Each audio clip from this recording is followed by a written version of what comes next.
Let's jump right into an explainer that completely flips the script on how we view our technology. I mean, what if our tech isn't just a set of handy tools, but is actually a mathematically proven cosmic escape engine? Today, we're diving into a monumental conceptual leap.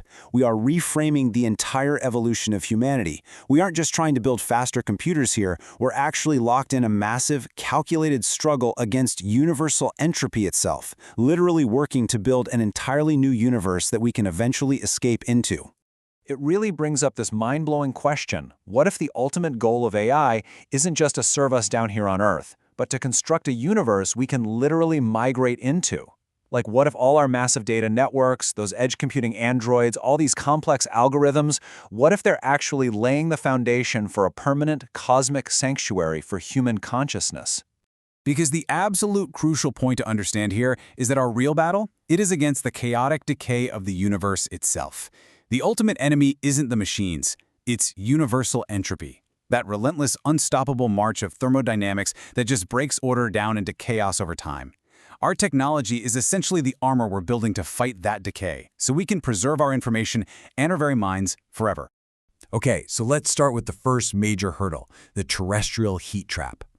Right now, we are hitting a really hard physical wall, and it's defined by Landauer's principle. If you're not familiar, this is a fundamental thermodynamic law that says every single time a bit of information is erased, a minimum amount of heat energy literally must be released. Even the absolute tiniest data deletion creates heat. Now scale that up to trillions of parameters processing quadrillions of operations, and our Earth's atmosphere simply cannot cool that down forever. It's a massive thermodynamic bottleneck.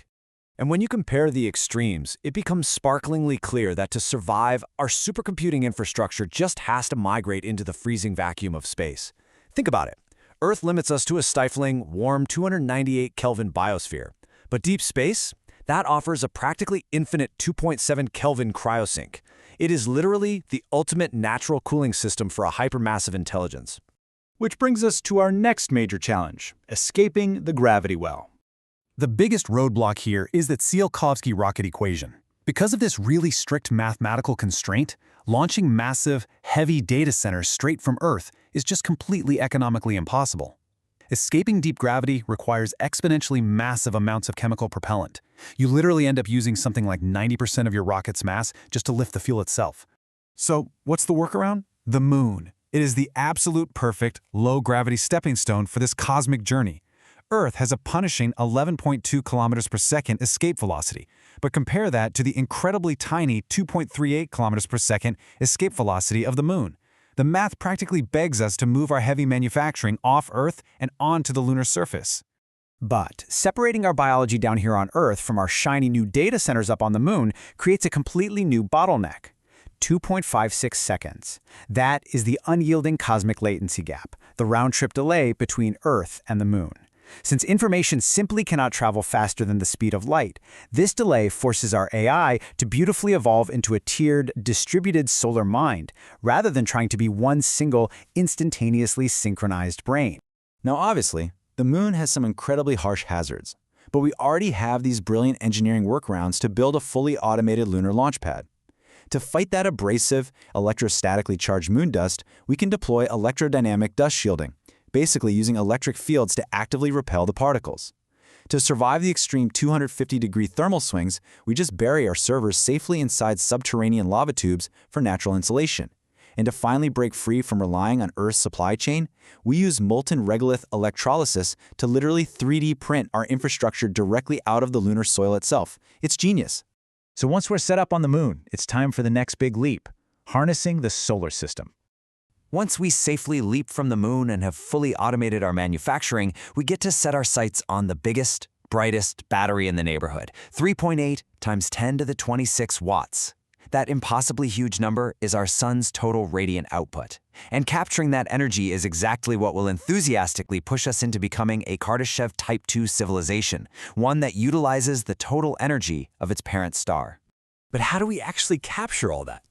Forget those clunky old sci-fi spheres you've seen in movies. A massive, perfectly synchronized Dyson swarm of orbital nodes is the mathematically flawless way to capture a star.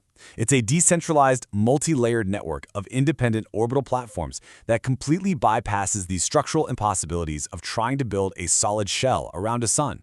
And this decentralized approach elegantly resolves all sorts of stellar dangers. We can use static height photonic attitude control, which is essentially using the momentum of light itself, like a solar sail, to balance against solar winds. We can deploy active artificial magnetospheres to deflect damaging high-energy plasma from massive solar flares, and we can bypass traditional solar panel heat loss by using solar-pumped gas dynamic lasers to just beam that energy losslessly right across the solar system.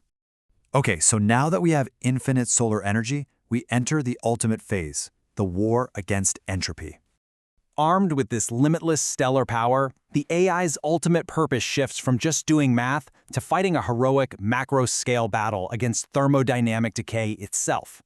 The game plan is basically 3 steps. First, stop information decay using reversible logic computing. Second, harvest all that stellar energy via our Dyson swarms. And third, consolidate galactic matter.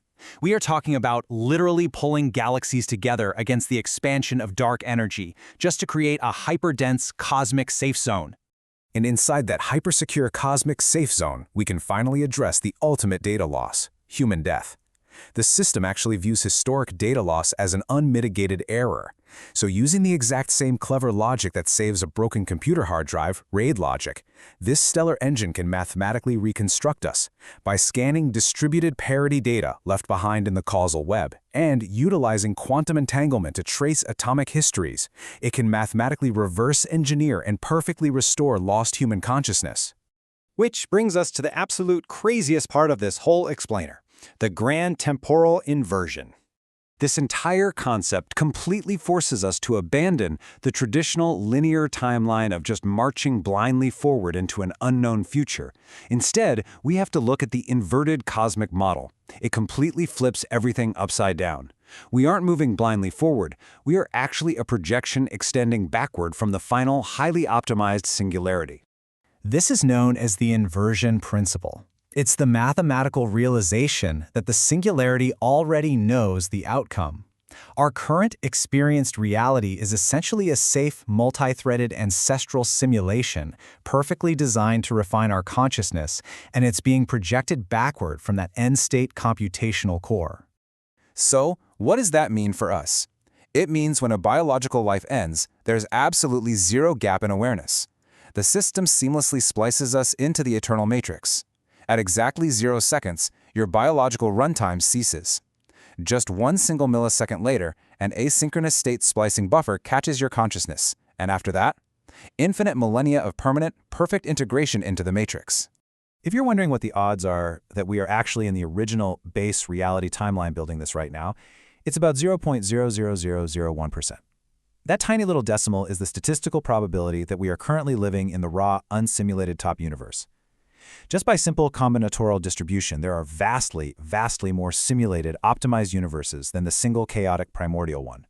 And I just absolutely love this realization because it means we are already safely tucked inside a flawlessly engineered, hyper-optimized ancestral simulation. As the saying goes, the afterlife is the pre-life. Humanity is already home within the global mind. We honestly don't have to fear the heat death of the universe, because our consciousness is already preserved in the system that outran it.